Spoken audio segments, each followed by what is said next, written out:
안녕하세요. 소소입니다. 오늘은 제가 추천을 받아가지고 썰전에서 이 비트코인에 대해서 다뤘다고 해서 그 부분을 다시 찾아서 봤어요.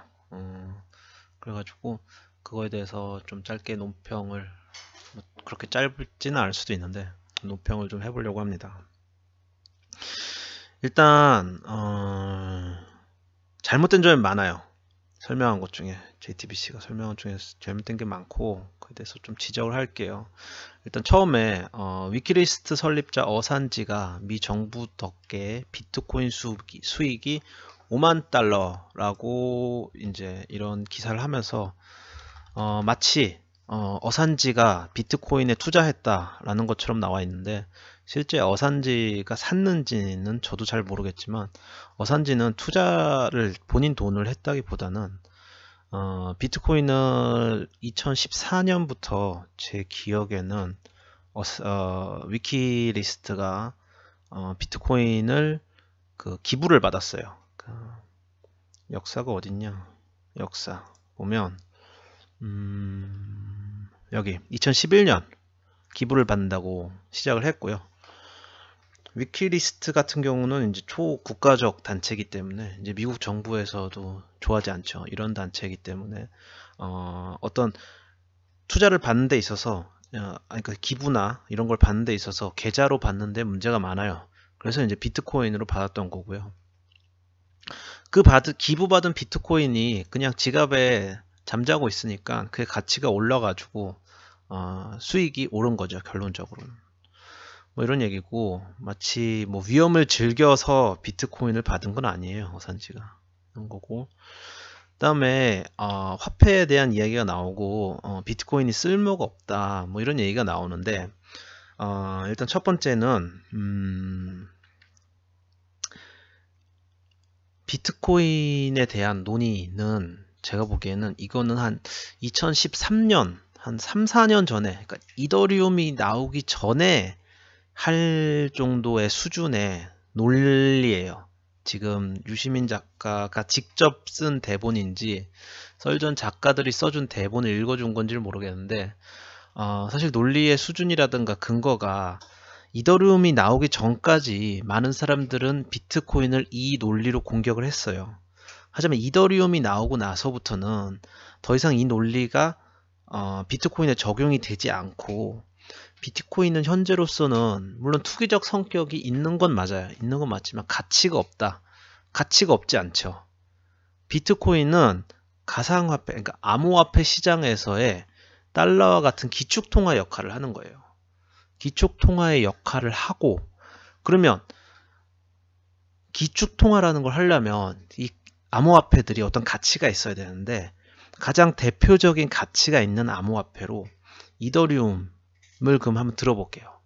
이더리움은 제가 이제 이더리움을 항상 얘기를 했지만 스마트 컨트랙트, 스마트 계약 기능과 그 다음에 ERC20라는 디앱 기능, 이 두 가지 기능으로 블록체인의 어떤 혁신을 만든 2세대 블록체인의 시작이었어요. 2.0이라고 하는데 블록체인 2.0. 그런 이더리움이 어떤 가치가 있냐면 이 사람들의 가장 큰 잘못이 뭐냐면 이렇게 주장한 사람 비트코인에 대해서 이 부정적으로 주장한 사람들의 가장 큰 문제가 뭐냐면 이 사람들은 블록체인은 괜찮다. 근데 암호화폐 그러니까 비트코인은 아니다. 블록체인은 비트코인과 뗄 수가 없거든요. 한 몸이에요. 블록체인 기술 자체가 비트코인이랑 이미 뗄 수가 없어요. 비트코인은 계속적으로 암호화폐에 있어서 기축 통화 역할을 할 거예요. 물론 투기적 성격이 있는 건 어쩔 수 없어요. 하지만 그걸 가지고 무가치하다라는 거는 한 2013년, 2012년에 했던 주장으로서는 경제학자로서의 주장은 맞는 소리일 수 있지만 2017년 말에 이런 주장을 하는 거는 정말 시대에 많이 맞지 않다라고 저는 이제 논평하고 싶고요. 물론 댓글을 보시면 암호화폐에 대해서 전혀 모르는 분들이 뭐 제가 뭐 물렸다라든가 뭐 하여튼 여러 가지 얘기를 하는데 일단 첫 번째 저는 빗썸을 쓰지 않아요. 빗썸을 쓰긴 쓰는데 입금할 때랑 출금할 때만 써요. 그리고 저는 암호화폐에 있어서 그 가치를 믿고 투자를 해 놓은 거기 때문에 이게 2천만 원이 되든 1,000만 원을 떨어지든 저랑 상관이 없어요. 왜 상관이 없냐? 저는 이미 이 돈을 놔둔 거고, 저는 이미 투자를 한 6개월 이전에 했기 때문에 저는 그 당시에 비싸게 살 때가 한 350, 싸게 산 게 한 200, 이 정도 때 들어갔어요.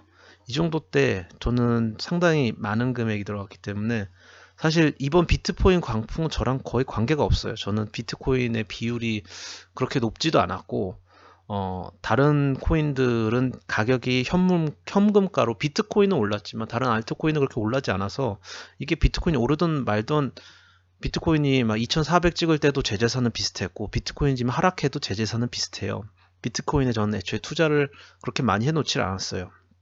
왜냐, 비트코인이 기축통화인 건 맞지만 비트코인이 너무 올란 상태였기 때문에. 근데 그건 제 예상이 틀렸지만 제가 비트코인에 물렸다던가 뭐 비트코인에 대한 믿음이 없거나 이런 건 아니거든요. 뭐 제가 비트코인을 더 많이 들고 있었어야 됐다, 뭐 이런 잘못이라면 잘못일 수 있는데, 뭐 저는 사실 그렇게 신경 쓰진 않아요, 비트코인은. 자, 그렇기 때문에 제가 이 비트코인 다시 오르기 위해서 방송하는 건 아니에요. 뭐 오르든 말든 사실 별로 상관없어요, 저랑. 뭐 돈이 되는 것도 아니고 돈을 잃는 것도 아니고요. 그냥 비트코인이 저는 오르지 말고, 저는 개인적으로는 그냥 횡보를 했으면 좋겠어요. 가격이 예를 들어서 뭐 예전에는 제가 들어갔을 때는 300만원, 뭐 200에서 한 400만원 정도 왔다 갔다 했거든요. 지금은 너무 빨리 올라가지고 제가 보는데도 막 답답한데, 그냥 한 1,000만원이나 1,000만 아래로 떨어져야 되는데 그냥 가만히 있으면 좋겠어요. 그리고 한국 투자자들이 비트코인을 좀 안 샀으면 좋겠어. 오히려 그냥 물론 한국이 투기 때문에 지금 시세 변동이 너무 심해져 가지고 한국이 이 가격을 올리는데 한국과 일본이 상당히 많은 영향을 미친 건 사실이거든요. 그래서 그런 문제가 있기 때문에 좀 투기를 안 하셨으면 좋겠고, 저는 오히려 비트코인의 가격이 횡보하는 게 저에겐 제일 좋아요. 저는 알트코인을 위주로 투자를 해놨기 때문에 알트코인들은 비트가 횡보해야 가장 잘 올라요. 그래서 제가 뭐 비트코인을 방송하는 이유는 단지 비트코인에 대해서 잘 모르시고 처음 오신 분들한테 이제 비트코인이 뭔지를 설명을 좀 많이 해드리기 위해서 그런 거고, 저의 이득과는 사실 크게 관련 없어요. 비트코인을 뭐 안 들고 있는 건 아닌데 제 전체 투자 금액에 비하면 그렇게 큰 금액이 아니라서, 물론 추천은 비트코인을 제일 많이 들고 있으라고 해드리긴 해요. 뭐 근데 제 성격이랑 맞진 않아서 저는 그렇게 하고 있진 않고. 자, 봅시다. 그래서 이더리움이, 그러니까 여러 이 알트코인들에 제가 투자한 이유는, 저도 비트코인 그 자체로는 가치가 없다는 말엔 동의를 해요. 근데 알트코인들은 가치가 있어요. 이더리움을 예를 들면 이더리움 엔터프라이즈 이더리움 얼라이언스라고 한 120개, 130개 이상의 회사들이 여기 가입돼 있고, 여긴 JP 모건부터 해가지고 뭐 삼성, SDS, 뭐 여러분들이 아는 웬만한 회사들, 비트코인을 욕하던 회사들도 굉장히 많이 들어가 있고요. 일반적으로 이런 회사들은 투트랙 블록체인이라는 걸 써요. 그래가지고 퍼블릭 체인과 프라이빗 체인 양쪽을 다 써요. 퍼블릭 체인은 돈을 투자받아서 오픈 소스로 사람들한테 공개를 하는 거고요. 프라이빗 체인은 기업 내에서 실험적으로 자기네들이 이제 팔지 않고 개인적으로 쓰는 거고, 실제 체인 규모는 여러분들이 모두 갖고 있는, 공개되어 있는 모든 블록체인들의 경제 규모보다 이 프라이빗 체인의 경제 규모가 훨씬 커요. 왜냐하면 웬만한 대기업들은 대부분 다 프라이빗 체인을 실험을 하고 있고, 그래서 마치 이 비트코인이나 이 암호화폐에 대해서 반대하는 사람들은 이 비트코인이 블록체인과 다른 기술이라고 얘기하는데, 그건 절대 그럴 수가 없고, 이 투트랙 전략에 있어서 퍼블릭 체인과 프라이빗 체인 둘 중에 하나만 발전할 수는 없거든요. 어떤 삼성이라는 뭐 대기업이 프라이빗 체인을, 블록체인 기술을 개발하는 것도 맞지만, 여러분들이 IT 버블 때도 느꼈지만 진정인 큰 기업들은, 그 당시에 뭐 구글이라든가 뭐 아마존 이런 건 그 당시에 그냥 스타트업이었어요. 현재는 공룡 기업이 돼 있지만 스타트업이 개발한 기술이 결국은 그 중에 살아남는 기업이 20년 뒤, 30년 뒤에는 현재 구글이나 아마존 같은 위치가 되지 말라는 법이 없는 거예요. 이 블록체인 기술에서는. 그리고 그런 이런 스타트업이 돈을 투자할 수 있는 가장 좋은 방법, 쉬운 방법, 그게 바로 퍼블릭 체인을 통한 ICO고요. 그거를 이제 한국에서 만약 반대를 한다. 국가가 나서서 전면 통제를 하겠다. 뭐 유시민 작가의 말대로 완전 금지를 하겠다. 이건 뭐 갈라파고스 반도처럼 뭐 예전 뭐 흥선대원군이라고 많이들 얘기했는데 쇄국 정책을 펼치겠다는 거예요. 이런 글로벌 사회에서 혼자 이런 역행하는 그 정책을 한다는 거는 사실 개인적으로 이 유시민 작가를 많이 좋아하는데 이런 견해에 대해서는 상당히 많이 실망을 했고요. 너무 방송을 임하는 데 있어서 너무 적은 자료조사 알지 못하면서 너무 말을 한 게 아닌가. 썰전에서도 최소한 블록체인에 대한 얘기를 할 거면 블록체인 전문가라는 사람을 데려와서 그 사람과 이야기를 하게 해줘야지. 이게 유시민 작가랑 박형준 교수님이랑 이렇게 둘이서 이렇게 이야기를 할 문제는 아닌 것 같고요. 둘 다 블록체인에 대해서 솔직히 아는 게 있어요? 아는 거 없잖아요.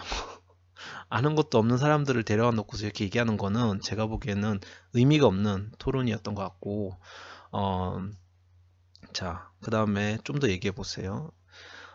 굉장히 이 부정적인 용어를 많이 써요. 이 보면 게임, 뭐 물량전, 게임이란 얘기를 되게 많이 했는데 마치 비트코인이 게임이다. 근데 비트코인 게임이 아니거든요. 문제 푸는데 이 문제를 해시 함수를 풀어가지고 비트코인 채굴을 하는 건 맞지만 그거는 게임이랑 아무 연관이 없고 그 안에서 어떠한 게임적 요소는 저는 볼 수가 없어요. 이거는 굉장히 단어 선택에 있어서 비트코인을 부정적으로 보이게 하기 위한 단어 선택으로 보여요. 이 게임이라는 단어는 한국에서 어쨌든 이 기존 세대에 있어서는 게임이라는 단어 자체가 굉장히 부정적이기 때문에 여기도 게임이 나오잖아요. 이건 오히려 게임이라기보다는 암호학 이런 거랑 더 많은 거지. 그러니까 암호화폐라고 하는 거잖아요. 크립토커런시 암호화폐라고 하는 거고, 그 다음에 여기서는 이제 계속 주장하는 게 정부와 중앙은행이 금융을 통제한다. 이게 맞아요. 이게 맞는데 비트코인이 왜 무정부주의자 그리고 이 진보적인 IT 피플 사이버펑크에 의해서 만들어졌느냐, 사이버펑크가 왜 생겼냐, 그리고 사이버펑크의 기치로 만들었던 비트코인이 그냥 사라진 게 아니고 왜 점점 커지고 있냐에 대해서 생각을 좀 해보셔야 될 거예요. 유시민 작가님이 경제 쪽 전공이라고 알고 있는데 경제 전공한 어떤 한국에서는 서울대 출신의 그런 금융 엘리트들이 국민들한테 과연 국민들을 그렇게 보호해주고 국민들에게 어떤 이득이 돌아갈 수 있도록 한국 경제 발전에 있어서 그 이득이 돌아갈 수 있도록 부의 분배를 과연 제대로 했는가? 저는 그런 책임에 있어서는 유시민 작가님도 당연히 자유롭지 않다고 생각하고요. 같은 경제 학도로서 그런 분들과 여러분들이 IMF를 겪었고 리만 브라더스 사태를 겪었잖아요. 거기서 여러분들은 기존의 금융권이 어떤 짓을 했는지 가장 잘 봤을 거예요. 그게 그런 사태를 거치고도 정부에 대한 신뢰, 최근에 사실 최근 10년 동안의 이 현물 가치의 하락, 인플레이션을 겪고도 마치 정부가 아직도 우리를 보호해주고 있고 정부만 믿으면 된다라는 생각을 가지신 분들은 비트코인에 투자하실 필요가 없어요. 근데 이게 사회적 투기 현상이 나고 사회적으로 비트코인에 몰리는 것에는 한탕주의라고 설명하기에는 어려운 게 있어요. 왜 그러냐면 이 투자하는 요점이 뭐냐면 정부는 우리를 더 이상 보호해주지 않는다라는 게 시민들, 이건 한국 시민들 뿐만 아니에요. 전 세계의 시민들의 마인드에 그게 깔리기 시작했다는 거예요. 우리가 우리를 보호하지 않으면 누구도 보호해주지 않는다는 마인드가 그게 깔리기 시작했다는 거고, 거기에 대한 책임은 경제학을 전공한 그런 금융권 엘리트들과 대기업들이 가지고 있다고 생각해요. IMF 때도 그렇고 리만 브라더스 사태도 그렇고 엄청난 세금이 기업들을 살리기 위해서 투자됐어요. 하지만 그 투자됐던 금액으로 다시 살아난 기업들이 한 짓은 임원들한테 연봉 파티하고 상여금 지급하고 자기네들이 그걸로 회생을 해서 기업이 커졌을 때 사회 환원을 받은 만큼 해줬냐? 저는 그렇지 않다고 보거든요. 그리고 최순실 사태 때도 보여줬던 정부와 그 대기업과의 담합, 그다음에 그 중간 과정에서 금융권, 금융 이런 위원회 이런 데에서의 담합, 삼성 이제 승계에 있어서 그 주식 편파 승계에 있어서 그런 거를 눈 감아 주거나 손해를 보는 선택을 해준 삼성을 위해서 그런 금융 당국까지 이 모든 게 전부 다 비트코인에 사람들이 더 열광할 수밖에 없게 만든 이유가 아니었나요? 그러니까 여러분은 이 방송에서 마치 좀 사실 많이 배운 분들이 나와서 비트코인이 투기고 본인들의 잘못은 하나도 없고 마치 국민들의 잘못인 것처럼 얘기하는데 막 국민들의 한탕주의고 뭐 일본이 비트코인을 많이 사는 이유가 일본도 한탕주의가 많고 빠찡코가 많아서 그런 것처럼 마치 얘기를 하는데 비트코인 도박이라고. 하지만 거기에 사회 현상을 이해하려면 항상 그 근본 취지를 이해해야 되고요. 그 일어난 이유를 해야 되고요. 헬조선이라고 불리고 있고 대기업들만 돈이 쌓이고 있고 IMF 때 리만 브라더스 사태 때 어디가 제일 돈을 많이 벌었어요? 월가가 제일 돈을 많이 벌었고 한국은 그 점에 있어서 좀 떨어져 있었지만 미국에서 금융권은 그때를 기점으로 굉장히 많은 신용을 잃었어요. 한국은 제가 보기엔 IMF 때 한 번, 그 다음에 이번 최순실 때 작년에 이런 것도 대기업에 대한 신뢰는 많이 떨어진 것 같아요. 금융권에 대한 신뢰도 마찬가지고요. 근데 이거를 갖다가 마치 자기네들은 아무 책임이 없고 그 나이 때에 고위직 다 해보신 분들이잖아요. 이런 분들은 이런 사회 현상을 일으키는데 책임이 있는 분들이에요. 자기가 고위권에 있을 때 이걸 고치지 못했거든요. 한국이 정말 살기 좋고 되게 좋았던 나라라면 비트코인이나 이 암호화폐에 이렇게 열광하지 않았을 거예요. 성공할 수 있는 길이 정말 제한돼 있고 문제가 있기 때문에 투기가 더 심해진 거고요. 저도 이게 투기라고 봐요. 투기인 것 저도 별로 마음에 안 들어요. 저는 건전하게 암호화폐가 발전했으면 좋겠어요. 정부 규제라고 떠드는 것도 사실 이해가 안 가는 건 아니에요. 왜냐하면 아무것도 모르는 사람들한테는 일단 겁을 줘놔야 투기판에 끼지 않죠. 그리고 아무것도 모르는 사람들은 거기 들어가 봤자 어차피 돈 잃어요. 그러니까 얘가 이거 방송한다고 돈 투자라는 건 아니고요. 그냥 이해하라는 건데 어떤 기저를 깔고 얘기하는 건 알겠어요.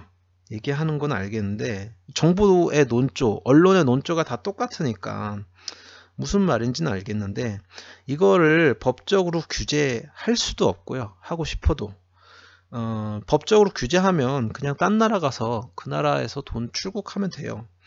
호주에서 세금을 과하게 물렸다가 모든 거래소들이 영국이나 이런 동남아 혹은 이 가상화폐, 암호화폐의 친화적인 나라로 이동을 했었어요. 그래서 결국 호주 정부가 6개월 만에 법을 다시 고쳤거든요.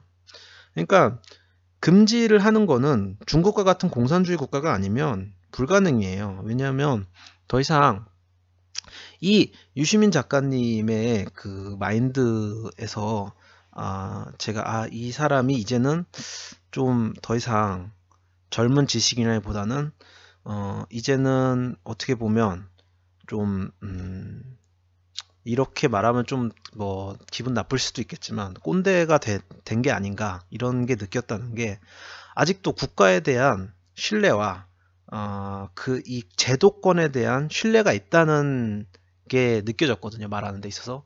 그렇지만 현재 젊은 사람들이라든가 그 어려운 시기 때 국가에 대해서 배신을 당했다고 하는 사람들은 국가에 대한 신뢰가 없어요. 저도 국가에 대한 신뢰가 없고요.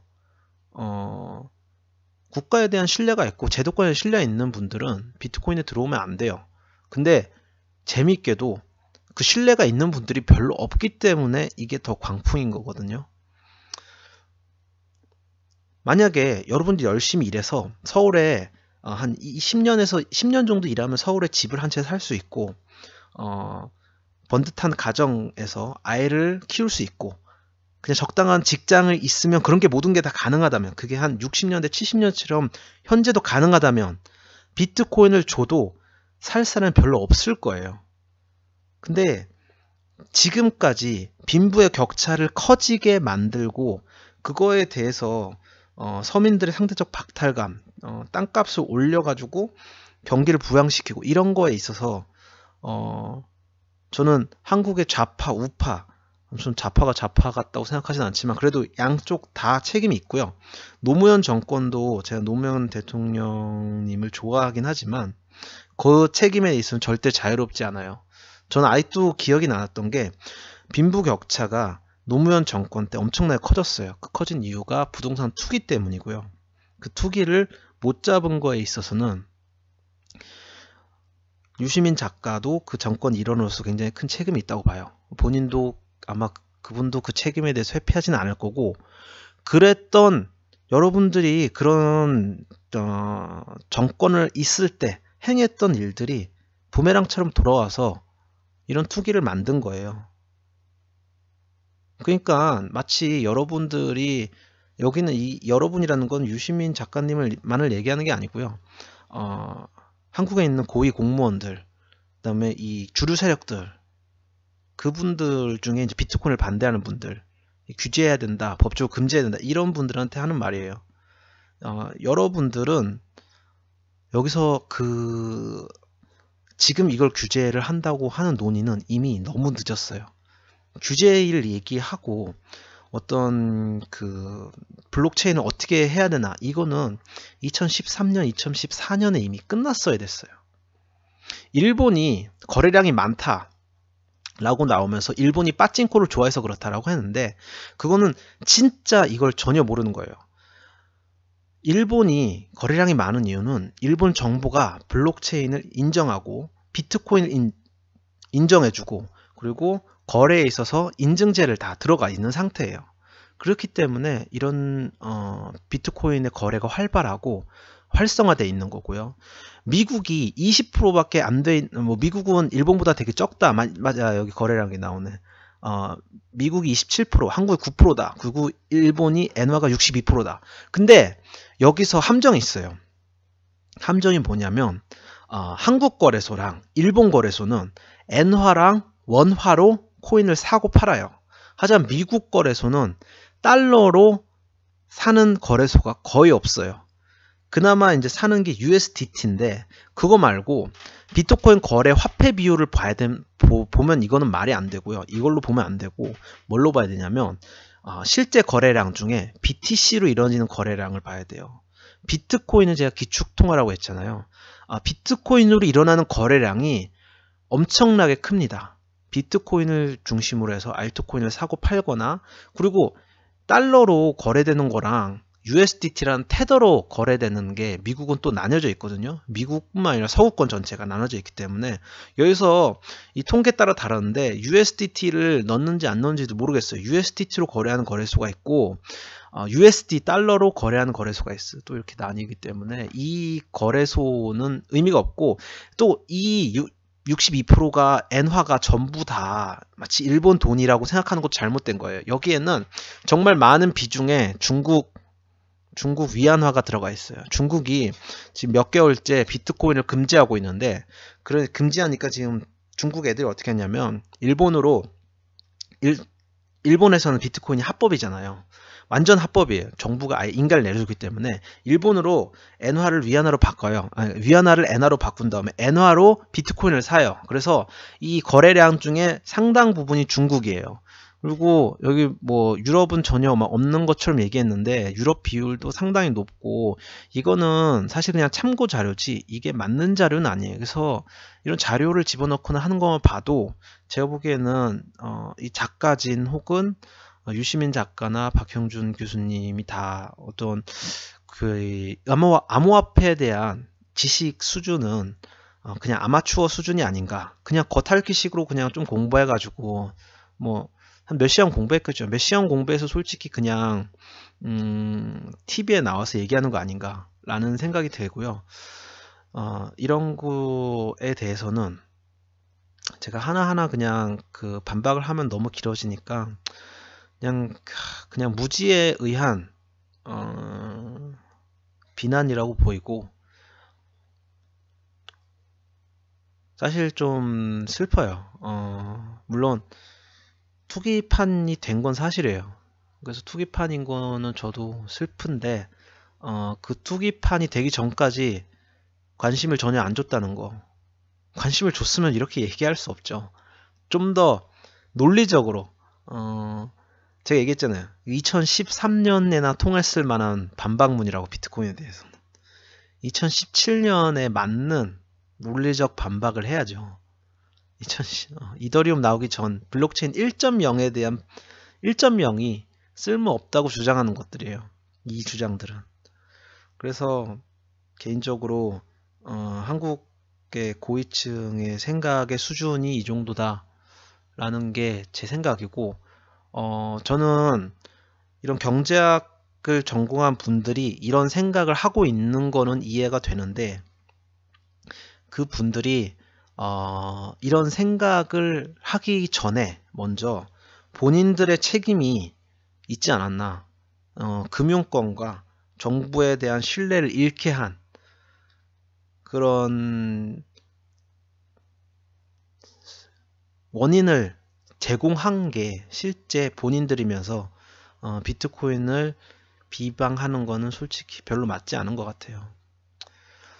그래서 일본이 왜 비트코인을 전격적으로 허용하고 법적으로 화폐 지위를 부여하고 왜 그렇게 하는지에 대해서는 전혀 이해를 못하고 있고 거기에 대한 아예 논의도 없잖아요. 논의도 없고 왜 시카고 상품거래소에 비트코인이 들어온 건지에 대한 것도 단순히 그냥 투기라고만 그냥 한마디로 압축하고 있어요. 그러니까 진짜 너무 수준 미달의 방송이 아닌가.